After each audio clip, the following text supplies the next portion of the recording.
When both of your strikers aren't scoring goals, a manager has a difficult decision to make. Who do you back with the most match minutes to play themselves back into form?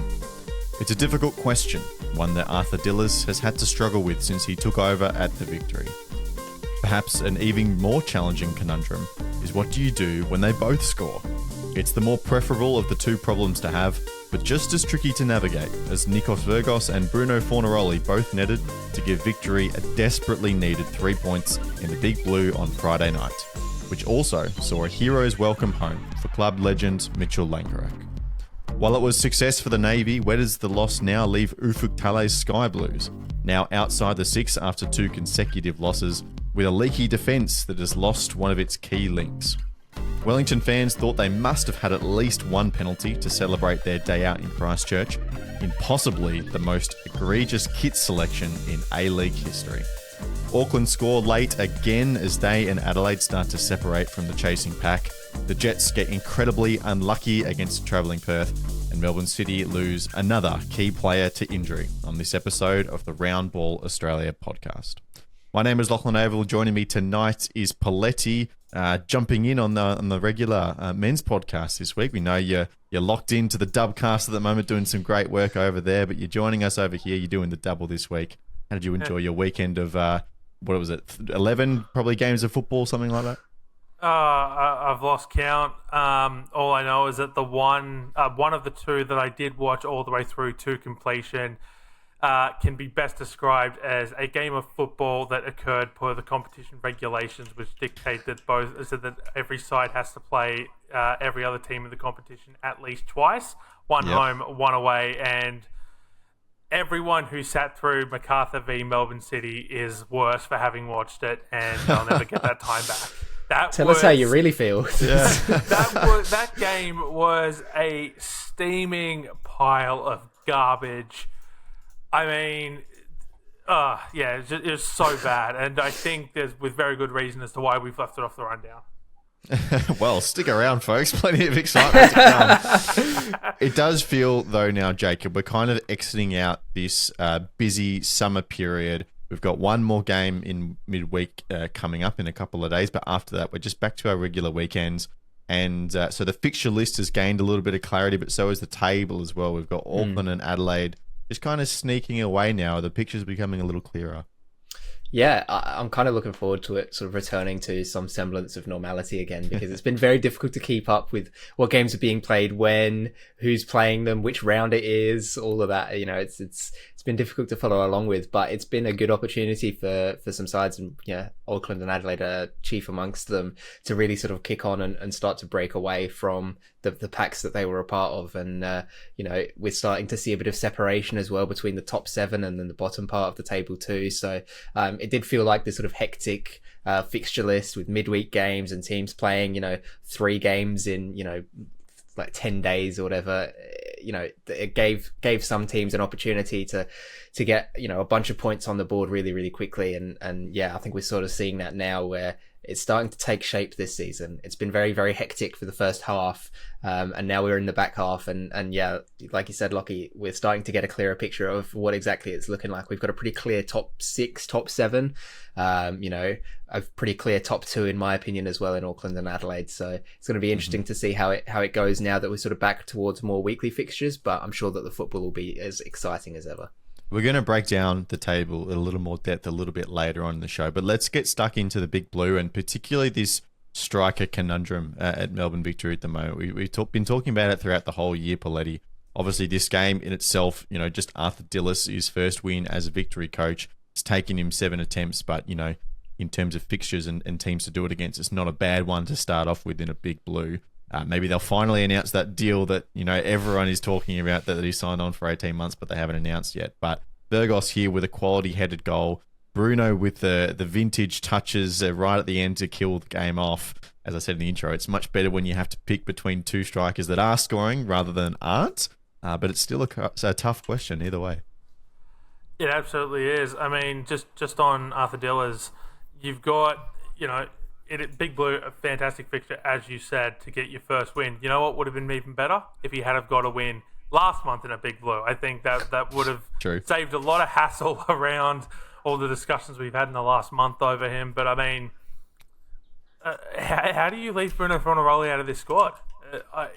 He's doing magical. He's doing magical things. He's back to his best, and I actually think, to answer my own question, that might be the argument. Is he's doing so well off the bench that, very similar to the discussions we've had around Jaden Kucharski, is talented enough to be starting, but is doing so much damage off the bench that, can you afford to lose that X factor late in games? When Virgos has slowed down 70, 75 minutes, chuck Bruno on, more often than not, he's going to net you a goal. But that being said, when he plays the full 90 minutes, we know he can score 4 or 5. Like, this is not... So, it is a very tough dilemma, and that's why I get paid to sit behind a microphone and criticize these decisions and not actually have to be the one to make them. I actually think you're bang on, because you look at the profile of the two players, and not just the physical, but the mental profile as well. Nikos Virgos, he's a bit taller. He can win headers, as we saw for the corner goal, right? Header across the box. He's got maybe more of the physical profile, Jacob, where he's maybe going to convert more XG over time. I know it's a bit technical, but you kind of give him enough reps and you give him enough minutes on the field, eventually he's going to come good, right? Where Bruno, we've known for as long as he's been in the A-League, he's a moment player and he's an occasion player. And yes, obviously he's been able to do it for full 90 minutes as well, but when you're trying to balance between the minutes of the two, if you're giving Virgos the kind of 60 to 75 minutes to have an impact over the course of a game, and then just the ability to then bring on Bruno for the moments that really matter and know that in the clutch moments, he's the one that you can rely upon in these big games. I think that's probably a good place to be in. I agree. And I think it also, take into consideration that Bruno is not getting any younger, right? Like, we're always talking about players, coaches managing players' minutes to sort of negate injury or try and avoid that sort of stuff and overworking them, especially so with older players. And Bruno's one of those, because while he can still contribute at a really high level, and obviously the goal he scored in this game was a vintage finish from him. The couple of touches he took to get it around the keeper, and then a nice little finish from a tight angle as well. Like, that's classic Fornaroli goal, and that's what we can come to expect from him. But yeah, if you're running him out there for 70 minutes a game, by the end of 50, he's probably going to start to get a little long in the legs and not have the same sort of impact. So I think it's just a case of recognizing that perhaps that profile has changed for him slightly, where he can't be your out and out starter. He's not going to be able to necessarily last into a decent chunk of the game. And you've brought Virgos in, who's a bit younger. He's got that ability and that stamina to go for a bit longer in games. And like you said, Lockie, his profile sort of fits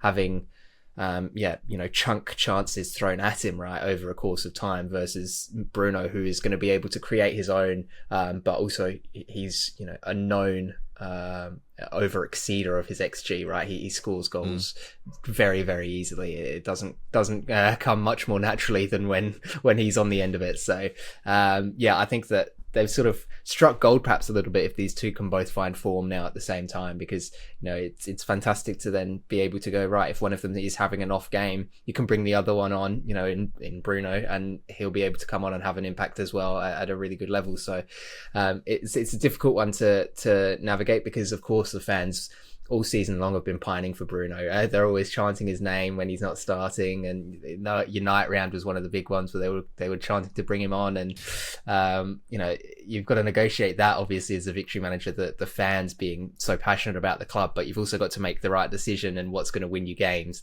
And I think that realistically looking at things, the physicality that Virgos brings is going to help actually open that game up later for Bruno to come in and dominate. So yeah, I think you're spot on as well. Of course, another big story in this game was the return of Mitchell Langerak Poletti to Melbourne Victory after 15 years, right? He last played in that 2009-10 grand final, unfortunately losing for Melbourne Victory. But for him to come back and just to see how much pride the fans had in him pulling on the Melbourne Victory jersey again was really cool to see. And I think particularly for Melbourne Victory, it's something that they've really struggled with in recent years, is having these players to identify as their own, right?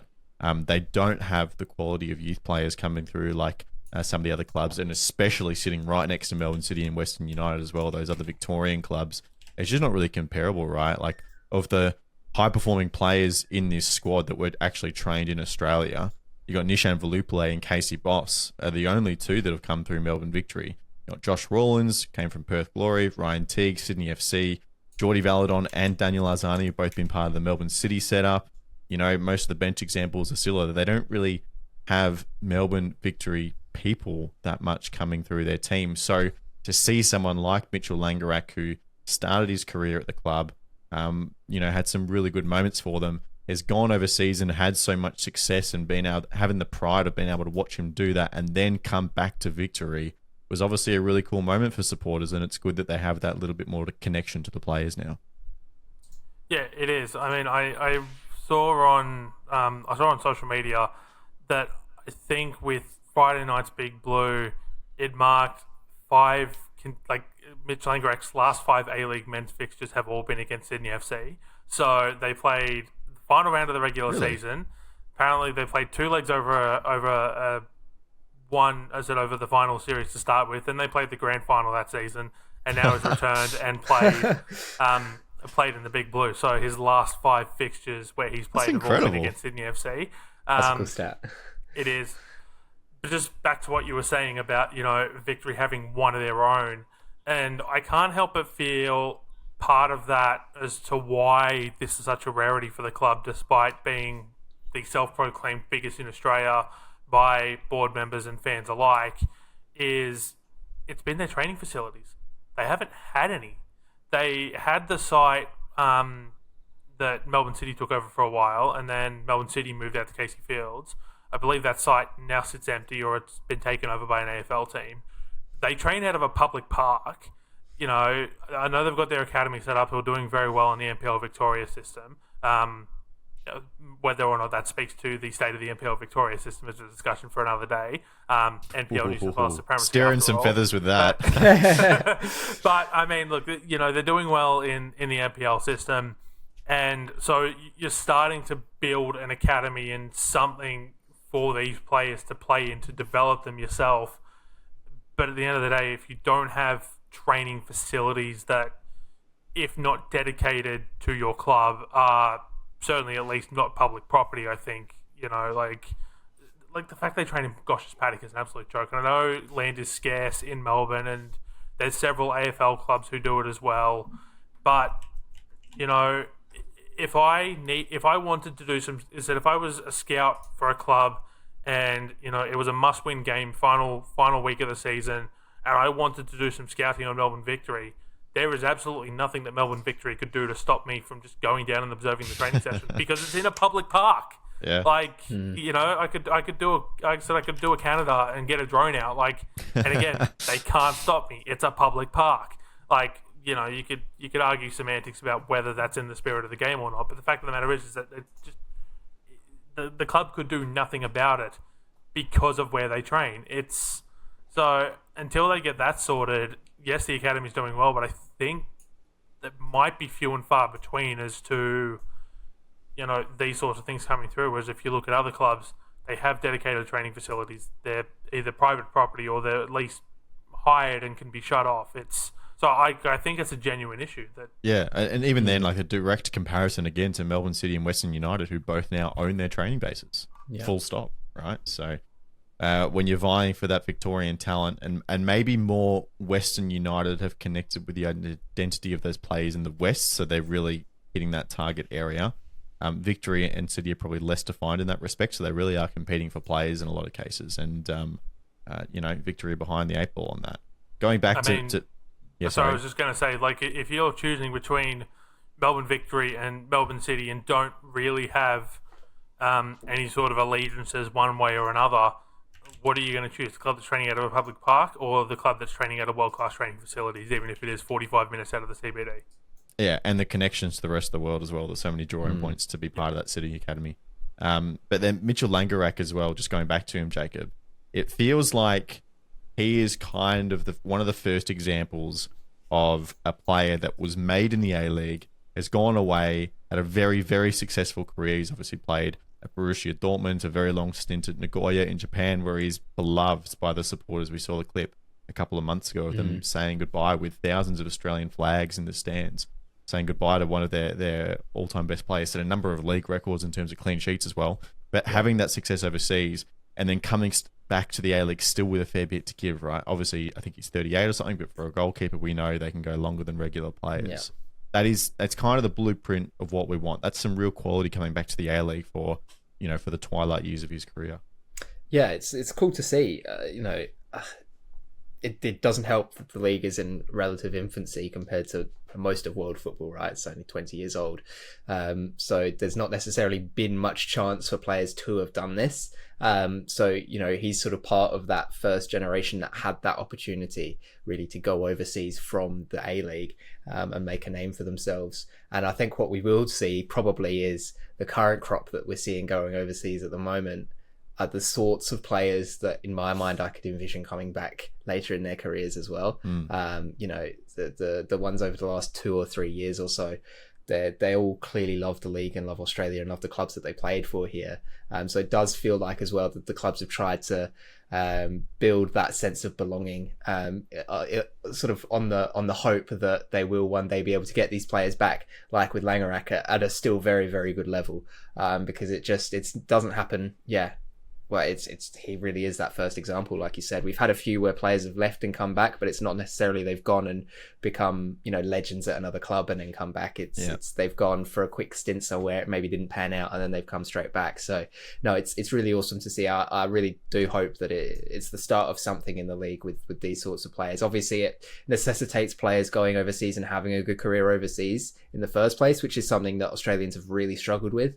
But like I said, with the current generation as well that are doing it, there's the clear talent there that they can go over there and make a name for themselves. So, I have every faith that we will start to see it more often in the coming years. It'll be huge for the league to be able to do it and to have these names that I think it was a couple episodes ago, I was talking about, the generations of fans, you grow up with, and you mentioned it as well, Lockie, with the Alagich family, right? Where it's like, you had Richie Alagich playing for Adelaide at the start and now Ethan's playing for them.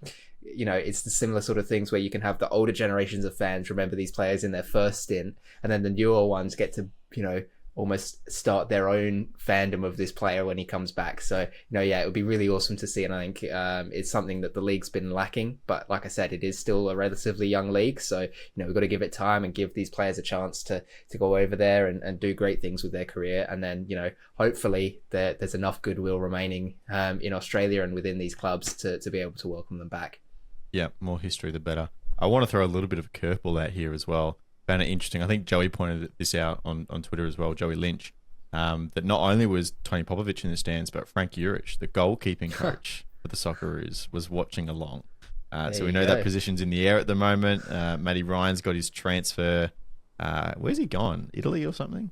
No, he wasn't Italy. No, he's gone to France. France. Yeah, he's gone to Lens. Yeah, Lens, correct. Lens, yes, of course. I said Lens. That is clear.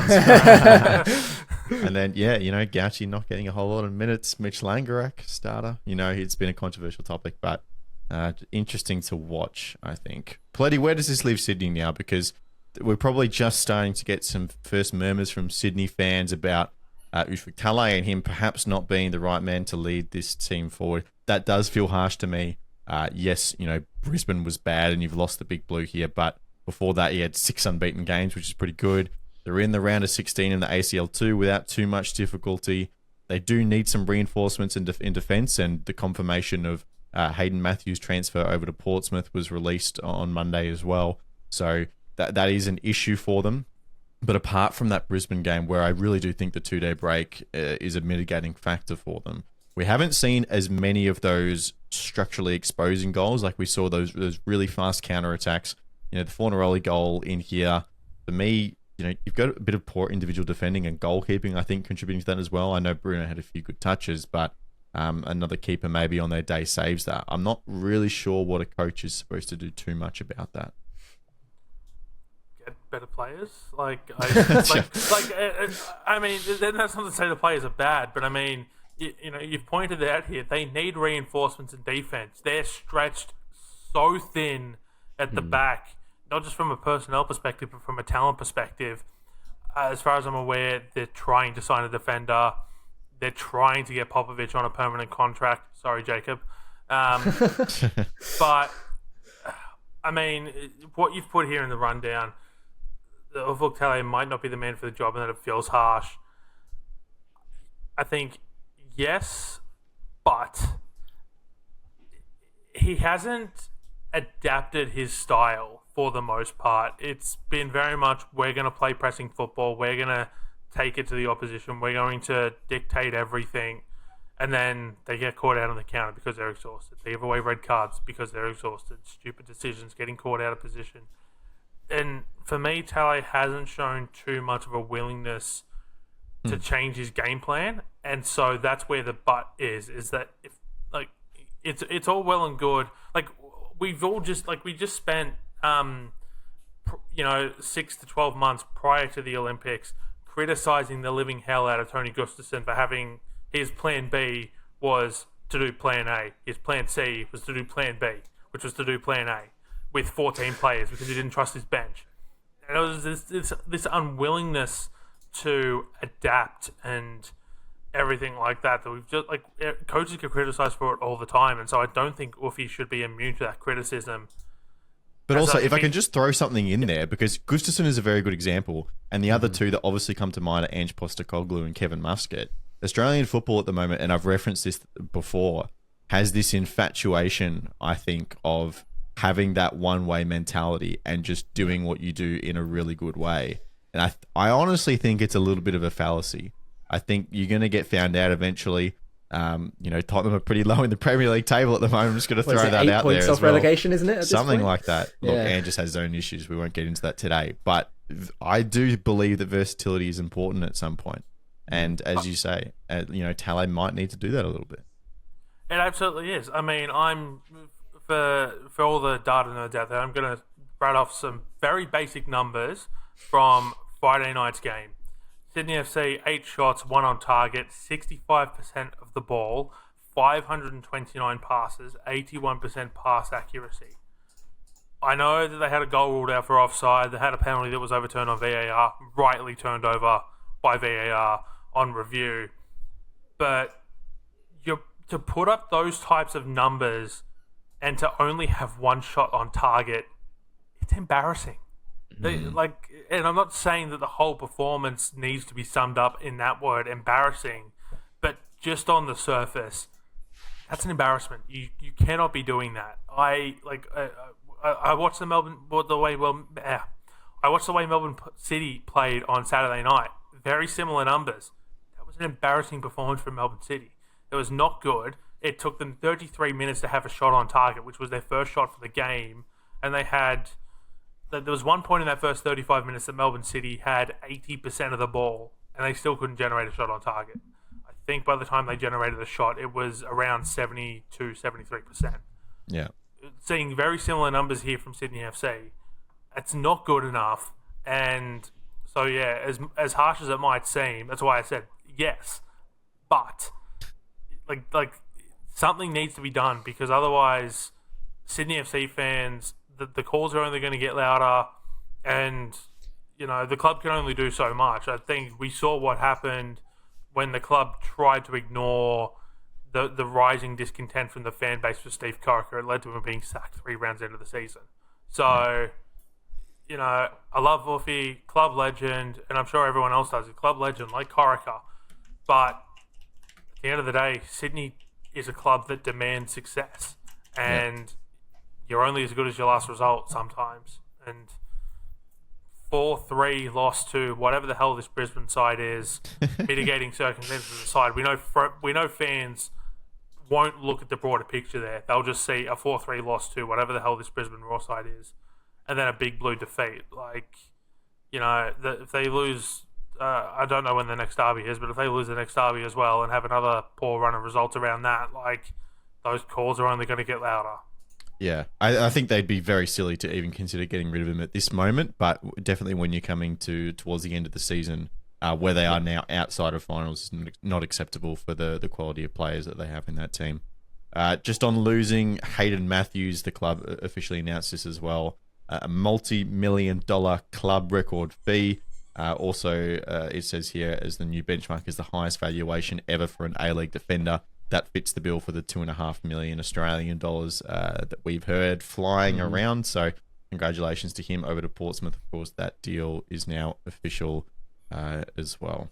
Now, if you were watching the game on Friday night, you might have noticed that the North Terrace wasn't quite at 100% voice. There's a few interesting stories behind this. My understanding is that for the second time in about a month, the North Terraces had their concession items confiscated by stadium security. So that's your drums, your megaphone, your flags, etc. The first was at the most recent Melbourne derby, when this is what I've heard, a Melbourne Victory supporter lit a flare pre-match, who the North Terrace have claimed is not a member of their active supporter group. And then this weekend as well, there have been suggestions that Sydney FC fans let off flares outside of the ground. The Cove have denied that this took place. Whatever the cause, the result was that both active sections had their concessions denied at Amy Park as well. In both instances, the leadership of the North Terrace have not been present at these games as well, after the concessions were taken away. So another example of, on the surface, what appears as illogical management of active support that has plagued the A-League for a fair while now, Jacob. Suited and Booted did a really great episode the other day with a former police officer discussing some of these issues. We're going to talk about it in an extended convo on Friday's episode of the podcast, so go listen to that if you haven't already. But once again, we're talking about active support, which is the one thing that separates our code from everything else in the country. Yeah. And not enough is being done to protect them and ensure that they can deliver the amazing atmosphere that football is known for. Yes, not enough is being done to protect them, but also, some fan groups aren't doing enough to protect themselves. We know that there has been a long-standing conversation and issue over flares at football matches, whether it's outside the venue, inside the venue. We know, do not light a flare. Like, don't care how cool it looks, if it adds to the atmosphere, whatever. It's just, it's a faux pas. You just do not do it, right? There's no two ways about it. You will get in trouble if you do it. We've seen it countless times, and yet people still push their luck and try it. And while it does seem a bit harsh to strip the concessions from both sets of supporters for it, it's also, I kind of sympathise with it a little bit, because it's, these people just still are not getting the message, right? Like, it would have been fine. They would have been let in fine, had their drums and everything, if they just had not lit a flare outside the venue. And it's this issue of self-policing and self-regulation. It's a thing of just, I guess, not learning a lesson. And we all want active support in the stadiums, because it just makes such a difference when you're watching it live, when you're watching it on TV. It just adds so much to the experience. It's fantastic. And we always talk about, when there are games with great atmospheres, how amazing it is to see that. And we do want that, but we've also got to be realistic that there are some things you just are non-negotiables, and flares is one of them. And yes, fans do need a little bit of help in some regards, in some aspects, but I can't even be too angry that this has happened, because it's a case of, how many times do we have to be told, that this is a no-go? That strikes me as odd, though, because yes, flares are illegal in Australia. Yeah. That is the law. So if people use it, you're going to get punished for it. But from what we're hearing, and I understand that this is two sides telling their side of the story, but from what they are saying, it is no members of the actual active support that have lit these flares in these circumstances, and the collective are being punished for potentially the actions of individuals, right? So I think that is an extremely dangerous precedent to set, because all it takes is one idiot, potentially even one idiot in a shirt of a club that they are not supporting, to do some serious damage here. Yes, but I can see why you're saying that, but I also have the thought of, like, this has not been an issue for many other clubs in the league. There's two big clubs in this league that seem to have continual problems with their fan groups, and it's the Victory and it's the Wanderers, right? Are they not also the best examples of active support? RBB probably not this season, given how there's sure, but over the course of their existence. But at their peaks, yes, absolutely, I do agree with that. But it's like, it's a dangerous precedent to be set. But again, all the other stuff that's been done to try and stop this clearly hasn't worked. Because it is still a problem. maybe it's let's put some responsibility on the people that are selling the flares in the first place. That might help things out. Like just walk into a BCF and go, yeah, I'd like a packet of flares. Yep, there you go, mate. Yeah, easy, done. So you have $90, whatever it costs, and you're done for. It's like it's so easy to access them. Maybe that's part of the problem. I don't know.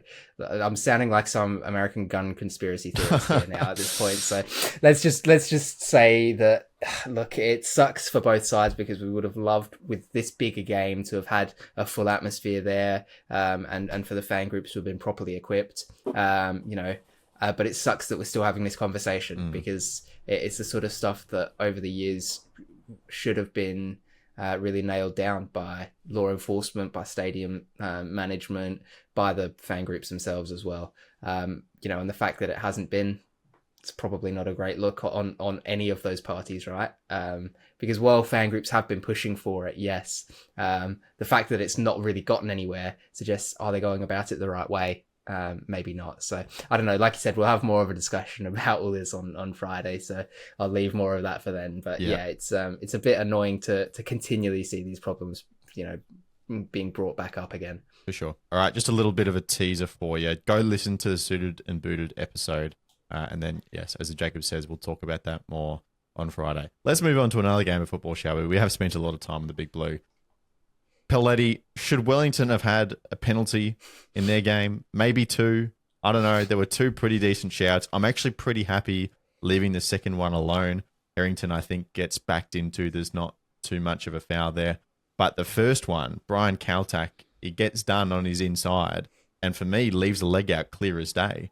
He's got his trailing leg, and he's trying to hold it there a little bit just to provide a little bit of a blocking action. Flips Nagasawa, who maybe doesn't go down straight away, which is what's maybe given him a little bit of grief, because he's kind of had that half advantage.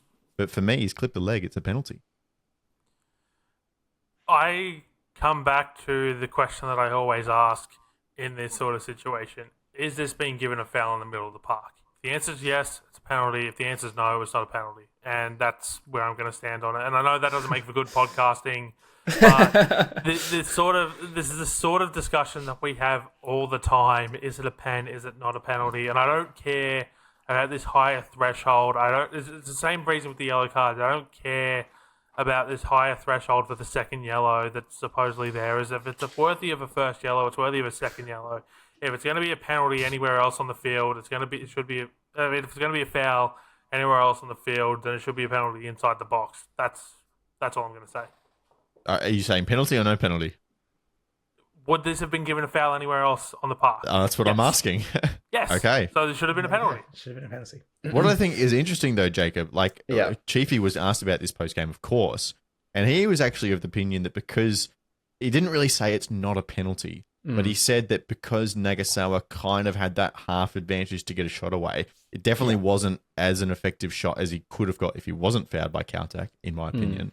But he gets something over the ball that resembles a shot and says maybe to give a penalty could have been harsh in that situation. So he's actually saying no pen. Yeah, it's a difficult one, because this is one of those ones where football fans are going to experience a lot of cognitive dissonance, because everybody screams that they hate people who dive and that they milk all the contact in the world.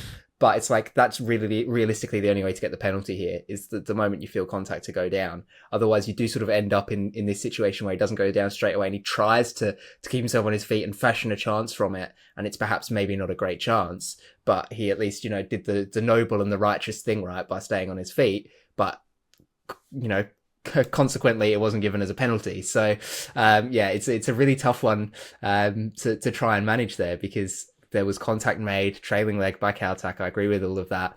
But yeah, he chose to stay on his feet rather than to go down. And that's one of those ones where it sucks that that's part of what football is, right? But it is part of what football is. And it's difficult to then have to put everything onto the referee to say, right, well, to what extent was this, an interference on the attacking player, and it's like, and then that just leaves more to the interpretation of the referee, which fans hate even more than diving. So it's a difficult situation. No win for anybody, I don't think. I do kind of agree it would have been harsh. It was, contact was made, leg left out, but he was able to still like stay on his feet, was still able to fashion a chance. I'm not too miffed that it wasn't given, but on the other hand, if he had have gone down, then yeah, clear as day, Stonewall penalty for me. So it's just one of those ones where it was up to the player, and it's almost like he made the wrong choice. It sucks, but that's the reality of football at the moment. Yeah, it was a nice day though out in Christchurch. 14,000 people showed up for this regional Wellington game that they like to do. I gather Christchurch is probably the preference over Auckland in this era of the A-League to take these quote unquote home games. But Poletti, I know you have an answer lined up straight away for me. I really don't care about it, to be honest. But why on earth are Wellington wearing black or charcoal, whatever you want to call it, with the Mariners in yellow? You've literally got not tens of thousands, but more than 10,000 people, a lot of them wearing yellow, and it's the away team that is wearing yellow on the day. It makes zero sense to me. It almost reminds me, and Jake will understand exactly what I'm talking about here, when you get to NHL playoff time and home teams do the whiteout, despite the fact that the home team, the road team is the one wearing the white jerseys. Yeah. So, but yeah, I mean, look, it's a sponsor issue, right? So we know that Wellington have two front of shirt sponsors. One adorns the home kit, the yellow kit. One adorns the away kit, which this season I've described very much as charcoal grey. And so because Wellington, there's some away games where they can't wear their away kit. Melbourne Victory is a perfect example of this. And so to balance out the commitments to the two sponsors, there are some times when they come home or play home games that they have to wear the away kit so that both front of shirt sponsors get equal time. I believe David Domi has explained this in the past because someone asked, why don't you just get two sets of each jersey printed up? Apparently it's a cost issue. And so to produce two sets of the home kit, two sets of the away kit to professional playing standards with the sponsors, because there's minimum order quantities and everything like that, it works out as non-beneficial to do so, which defeats the purpose of having two different sponsors, because combined, those two sponsors pay similarly to what a club that has one sponsor pays. So that's my understanding of the situation, is it simply all comes down to finances. Doesn't make it any less stupid, but money talks in this consumeristic, capitalistic world. Yeah, look, I know this would be logistically difficult, but you got to have a look at the fixture list and figure out which away games you could wear your yellow, which games you could wear your black, and then just do the deals with the sponsors so one's getting more games than the other, and then one pays more than the other as well. Yeah, but I don't think they want to pay. Which is the issue, is that they have a certain amount of allocated budgets, and it's come out to a number where it makes the most sense. You'll find someone that'll want it. You got it. I think you're doing more damage to your brand by playing a game like this in black. 2 games or whatever, right? Yeah. Well, it's probably going to end up being like 6 or 7 or something like that. You're going to get some. You're damaging your brand. That's what I reckon. Anyway, I just dislike it because they're no longer home and away kits. Realistically, if this is the approach we're taking, are they? Yeah. It's you've got one kit and then you've got a second kit, and it's like, it used to be a home and away kit because you'd wear your home kit at home and then you wear your away kit on the off chance you go away and there's a clash. Now it's you just wear whatever kit your sponsor dictates. I've never been a fan of it, never will be. Game's gone. Game's gone. It's the biggest issue with football at the moment is these kits. But no, it's just silly. It's silly. And if you're going to do this deal, I don't mind it, but don't pick a team that's then going to wear their home kit, which is the color of your home kit, right? Like there would have been ample opportunity to do it against any team other than the Mariners, who is the only other club that wears yellow. Like, come on, guys. Hate it. I mean, gone are the days of primary kit and then secondary kit, and now it's literally like some teams will wear their third kit just as often as they wear the other two kits, which defeats the purpose of it being called a third kit. It's anyway. It's insane. And I mean, I know there's at least one club this season that's going to have a fourth kit, so... We all hate it. Let's hope they change it. On the other side of New Zealand, well, not in Auckland, of course, but 2 weeks in a row now, Auckland have scored in injury time to improve their result. This time it was to get a win right at the end of their game in Western Sydney, Jacob. A pretty clear testament to the squad's mentality, really. They've done this a few times this season now, late goals, and it's been extremely beneficial for them. It's put them back on the top of the table. Yeah, I think it shows why they're still up there, even though they sort of hit a road bump, speed bump, with those losses to Western and Perth, and it's sort of felt, oh well, the wheel's going to fall off. Clearly not, because they're able to have that resilience still to, yes, be able to come back from that sort of upset, I suppose, definitely in the case of Perth, and to be able to come back and continue to get results, but also to stay on late in games and get results. Yeah, it's 2 weeks in a row now, like you said. Obviously, they managed it against Adelaide with basically the last kick of the football, head of the football, to put it in the back of the net in the 99th minute or something, and then here was the 95th minute. It's always a sign of a good squad when you're scoring late goals, because it means that the quality coming off the bench is as good as the quality that's starting as well. And for Auckland, I think that's definitely the case. And we've spoken extensively about how well put together their squad is. There's not really many spots where you can pick holes in it. And yeah, they're showing that now with the fact that they're able to get these results. And it also goes to their sort of title winning credentials. Can you get these results when it matters, right? Can you turn those losses, like a loss against Adelaide away, can you turn that into a draw? Can you turn a draw away to Western Sydney into a win? And yes, they can. And it's because of their mentality and their ability to stay strong late in games. So, I think it's a very threatening sign for the rest of the league, because now they're starting to creep away from everybody else. Nobody else, only really Adelaide were able to close the gap when Auckland were dropping points. So now it's almost sort of just the two of them left in this. Well, it seems like it's just the two of them left in this. It's what's going to be a dogfight, presumably, for the title now moving forward. So, the fact that, Auckland are able to get these results late in games, whereas on the other hand, Adelaide perhaps are letting them slip away late in games, that might be the thing at the end of the season that actually comes to be a real benefit for them and could see them finish on top. So now we've got 4 points between Adelaide in second place and a pack of 3 teams who are all tied on points for third. And then Adelaide still have a game in hand on the rest of the league as well, in which they could even overtake Auckland, who are on top by 2 points. So we're really getting that defined to Poletti. So just let's say, for the sake of argument, Adelaide get that win in their extra game. You've now got 6 points separating the top 2 to the rest of the finals places. And then you've got a pretty, heavy contest in there. And then the Wanderers, Wellington, and Mariners 3 points, or 4 points out of finals actually, but 3 point gap to Sydney, who are just outside in 7th. So you kind of got the clear 2, the middle, and then there's 3 at the bottom. If they put a run together, they can be competitive as well. But I guess the top 2 is what we're really interested in here. Is it Auckland and Adelaide's premiership race to lose? Because obviously anything can happen. You can go on runs, but a 6 point differential is becoming much more significant the further towards the end of the season that we get. Part of me wants to say yes, but part of me also knows it's the A-League and any team can beat any other team on any given day. I mean, a 6 point gap, that's 2 games. Yes, we're running out of, time left in the season, but that's also not that big of a gap, holistically speaking. MacArthur, I don't think, can do it because they've still got 2 buys that they have to have, which will be their first buys of the season. One of the midweek split rounds, around 14, they had a buy, but, it's a midweek split round, so it doesn't really count as a buy. No.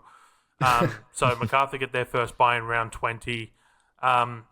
Melbourne City, the players keep dropping like flies. They'll have no one left. So I don't think they'll do it. Western United are an interesting case. I think they might be the ones to give it a good crack, but they could be streaky out of all those teams there. Like, they could put together a run of 3 or 4, or undefeated in 3 or 4 straight, but then, they could also lose 3 of their next 4, and suddenly they're struggling just to stay in the 6. Melbourne Victory, I don't think, can do it because, Arthur Dillis has just got his first win in 7 attempts. So can they put together enough to, claw down what is an 8 point gap? No. Sydney FC, we just talked, 20 minutes ago about their issues, and then you really start to get into the 12-point gaps with the Wanderers and the like, Wellington and Central Coast Mariners, so none of them can do it.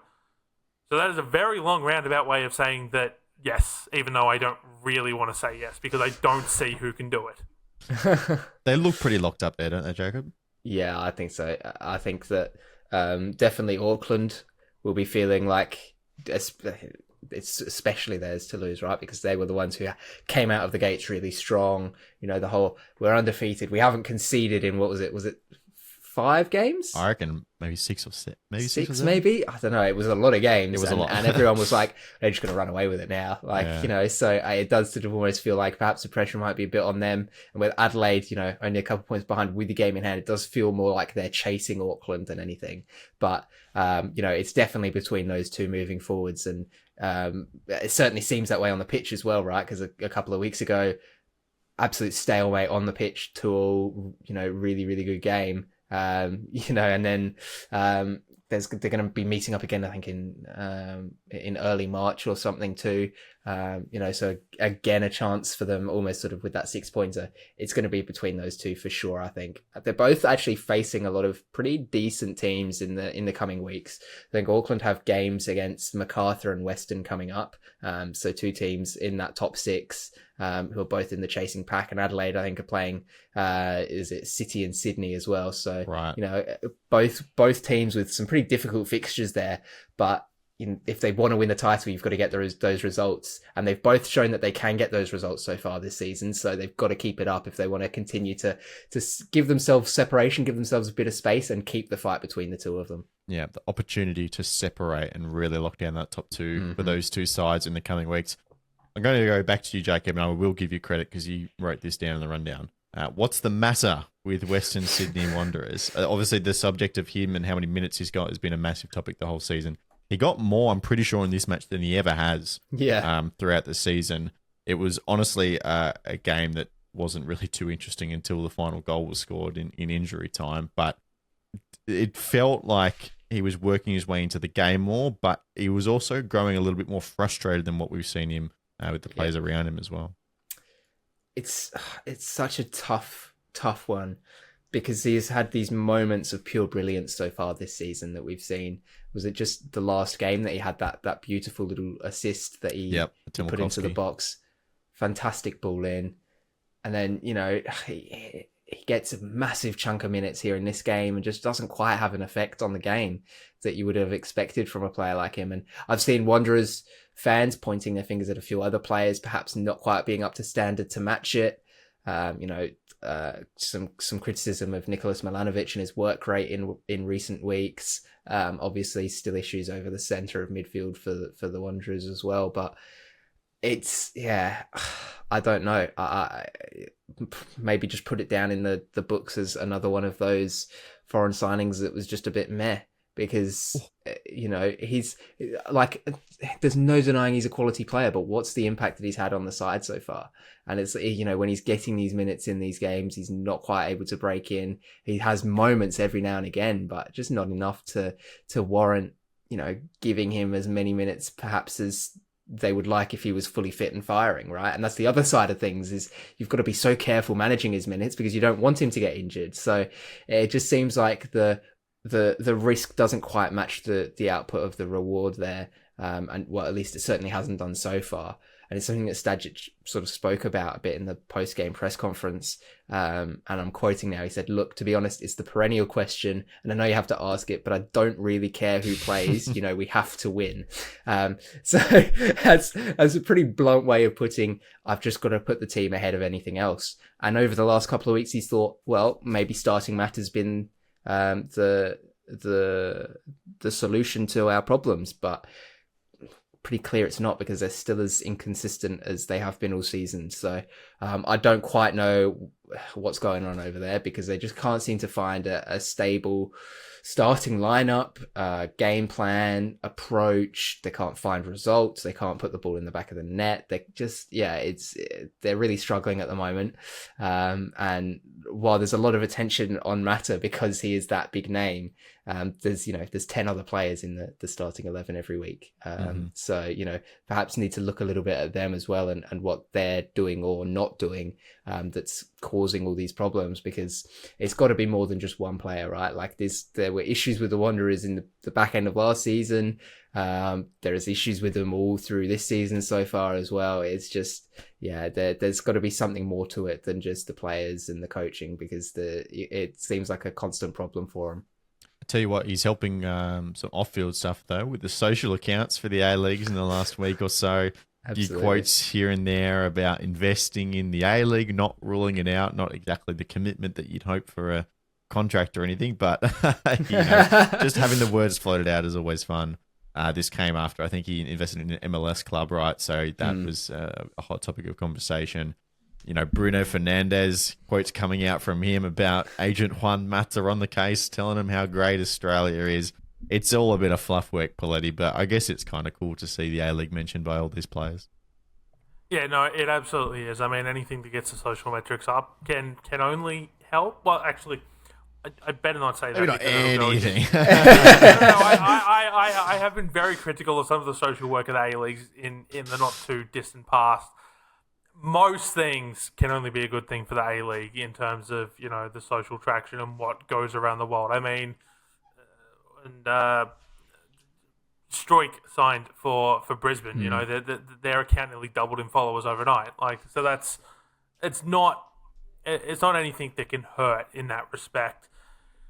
I mean, as long as Fahid Ben Karfala isn't Fernandez's agent, I think we're safe. Because heaven forbid he sits on the bench for 2 games.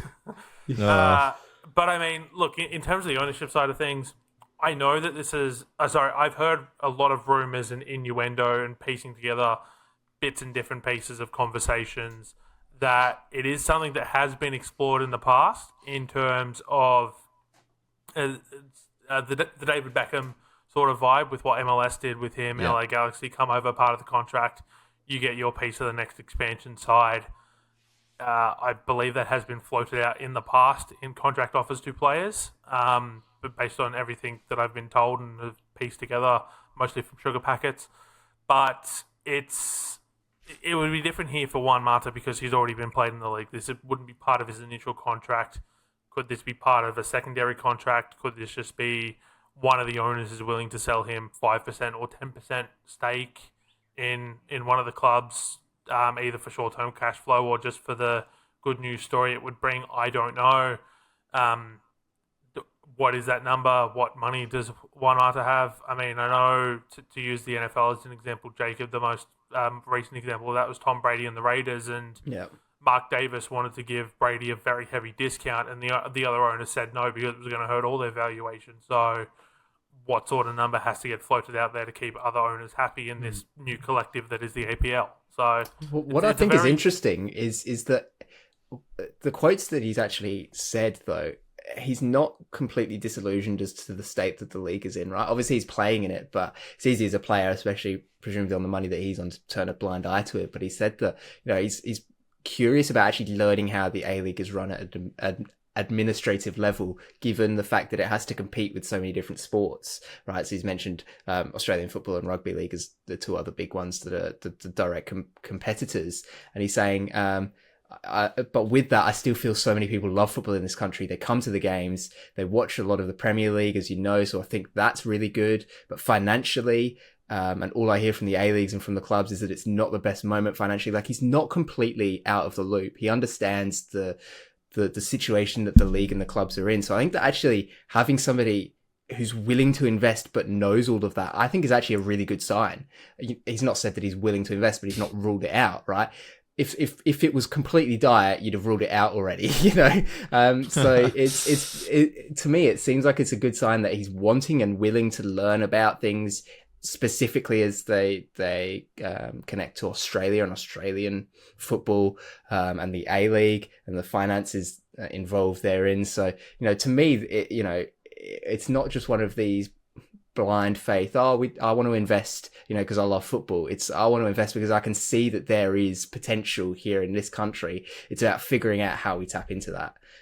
So that's sort of what I took from it as really interesting, is that he seems to think that there is something here that could be unlocked, but he needs to do some more digging and research. Yeah, I don't know. I think he's doing an interview with the A-Leagues. I don't think he's saying, I certainly don't rule it out. I don't think he's going to say he's going to rule it out to an interview with the A-Leagues, but I don't know. We'll see what happens in the future. Poletti, how unlucky did the Newcastle Jets get on Saturday afternoon? Managed to hit the woodwork 3 times in the first half. Eli Adams twice on his own after scoring the opener. He was inches away, obviously on 2 separate occasions, from a hat-trick in the first half. Topped off by an absolute comedy of errors. The clearance going straight into the leg of Will Dobson, who played very well in starting debut, by the way. Lobbing over Ollie Sale into the post and gets the rebound all mixed up. The handball for the penalty that Taggart slips away is a handball for me. There's not much you can do about it, though, if you're a defender. It's just gone straight in.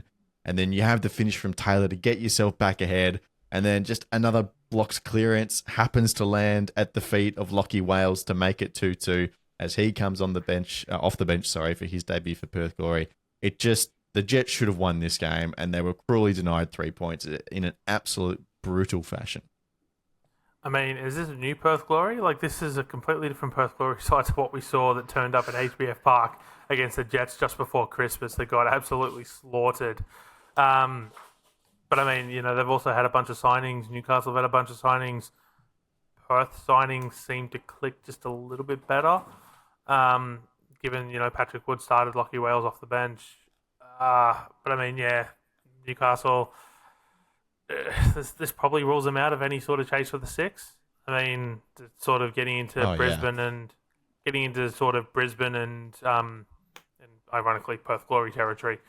Yeah, just as you said, unlucky. I can't think of another way to describe it. And believe me, I'm trying. I'm padding for time here. Give me more time to find another descriptor. It's the word for their season, though, so far, right? Isn't it? And it's something that everybody's been talking about with the Jets, is how unlucky they've been. It's just been these moments that haven't gone their way. Close run games, just slightly off shots that hit the woodwork or just miss, or, fantastic saves from the opposition keeper. And, it's just these things where it's not falling their way this season. And it is a shame because you can see the potential in the side, right? Like, Eli Adams has been tremendous value for them. Yeah. Clayton Taylor is back in form. Ryan Scott is still doing a decent job between the sticks as well. Like, they've got a really decent looking side relative to where they are on the table, and it's just been they haven't been able to get things over the line. Both the ball getting over the goal line and also themselves getting over the line in terms of the games themselves. So, unlucky for sure. But I think also a good thing for Perth, right, that they're able to continue to get a couple of results here and there. Like, let's they're not going to make the finals, anything crazy like that. But if they can really start to separate themselves away from Brisbane, that's only going to do their confidence a whole lot of good to stop being in the same conversation as Brisbane. Yeah. That you cannot imagine how massive a boost to morale that would have for the players, the coaches, and for the owners as well. So for them, it's a good thing. And like you mentioned, Poletti, a massive turnaround from how they looked earlier this season against the Jets.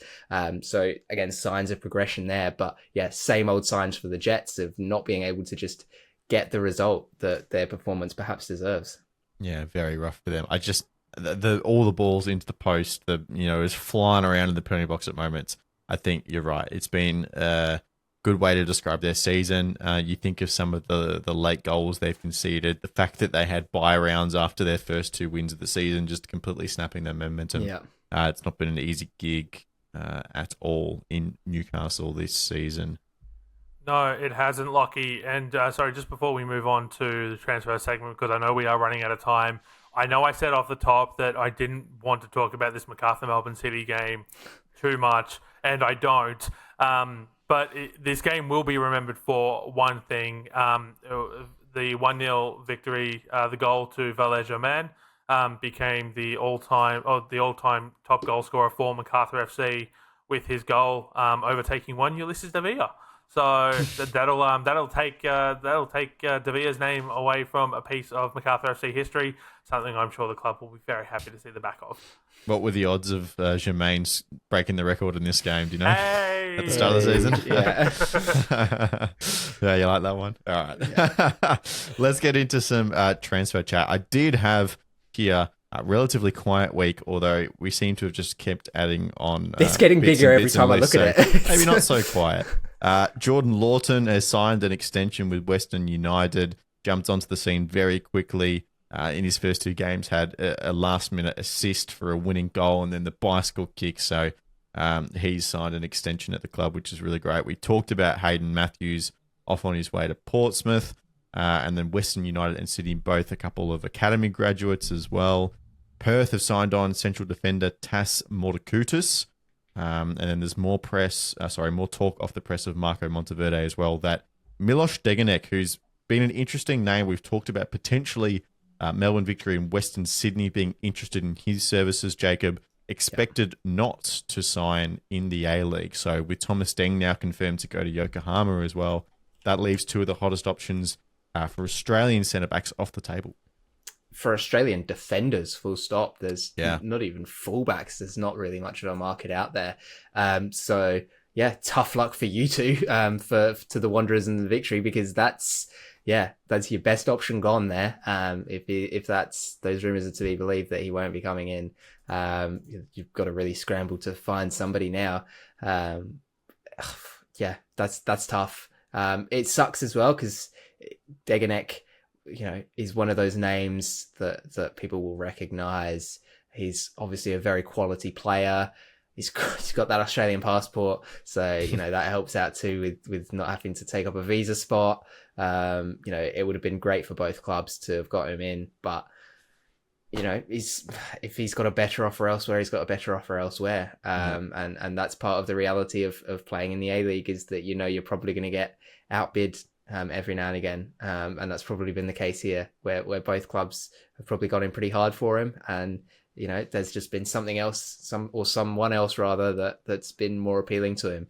So it is a shame, but we've not heard of many other names being thrown at the other two sides. Like you said, the other one was Thomas Deng, and he's obviously gone to Japan. So the fact that we've not heard any other names is perhaps a bit of a warning sign for these two clubs, that they need to act quick and find something. But that also then opens itself up to the whole other can of worms of when you're just signing players, because you're in a panic and then they don't pan out. So, really tough for those two clubs. But I'm sure that they will have, a plan B, a plan C in place, ready to execute on this exact eventuality. But yeah, it does suck to not see him coming to the A-League, because it would have been a fantastic addition, I thought. On Melbourne City, of course, we saw Kai Truan make a very early exit from their game on the weekend against the Bulls due to, what was it, hip abductor, Poletti, something like that? The line in the post-match press conference from Aurelio Vidmar was hip flexor or something like that. Okay, so I was close, kind of. that was quote unquote the line, hip flexor or something like that. Nice. Okay, so look, he's obviously an issue. With their injury issues further up the field have been very well documented. I think this actually came out one of his presses last week, but Aurelio Vidmar said that it is highly likely that they could do no transfer activity in this window, Melbourne City. So, they're really banking on the return of some of those senior players to carry them through. And then finally, Poletti, some news out of the Bulls as well. Oliver Jones is set to be off to an unnamed club in Denmark. And then I think this is no surprise to anyone, but Jed Drew generating a fair bit of interest from clubs in Austria and Sweden as well. Yeah, so Jones, the move comes less than a month after he signed a new 3-year contract with the club. So I'm assuming that means the club is getting a transfer fee of some description for this. It could be a loan of some description. We don't know. There's not a lot of details. First I heard of this was Robbie Thompson announcing it on commentary on Saturday night, which sent a few of us starting to dig as a very good distraction away from that game, thankfully. And later found out is on a flight to Denmark. Don't know the club yet. That's said that's yet to be announced. The Jed Drew's an interesting one because this came out of a Marco Monteverde article last week, the same one that talked about Degenek, is that he's generating interest in Sweden and Austria as well, I believe. Yep. Jed Drew, it's an interesting one because he's off contract at the end of the season, so clubs could just wait another 6 months. Like if they're prepared, is that if they're not in any sort of promotion relegation battle, they could wait. Yes, they risk things like injury and everything like that. Or someone else snapping him up, right? I think that's the main one. Like yeah. you've got to do that. So if you want to guarantee it, you go for it now. But I mean, does Drew want to go? I don't know. Milos Stojovski thinks that he should stay in the league for a little bit while, get some more game time. Their opponents on Saturday night, Melbourne City. Given I didn't really want to mention this game, we've done nothing but talk about it in the last 10 minutes. Not really the game itself, to be fair.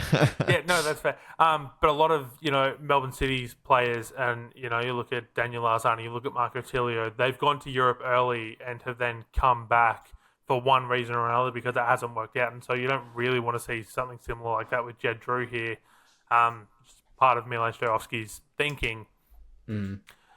I don't know. I think there's no bad scenario here unless you're MacArthur, because if you're a club, you get Jed Drew. If he's allowed to see out his contract, then any club can get him.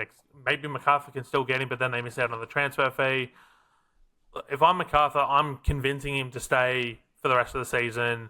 I'm doing everything I can to get him to sign at least a 1-year extension so the club can demand some sort of transfer fee for him, because I think that would be, what's best for business.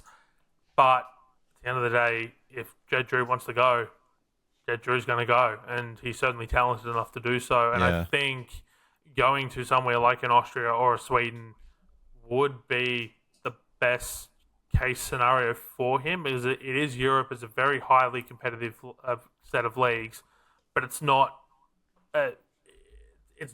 like in England or a Spain or something like that. Where doesn't come with that pressure. Yeah, exactly. Yeah, that's what. That's exactly the phrase I was looking for. So yeah, I've heard that this could be a January move. I've heard that this could be an off-season move. I've heard that this could not be a move at all.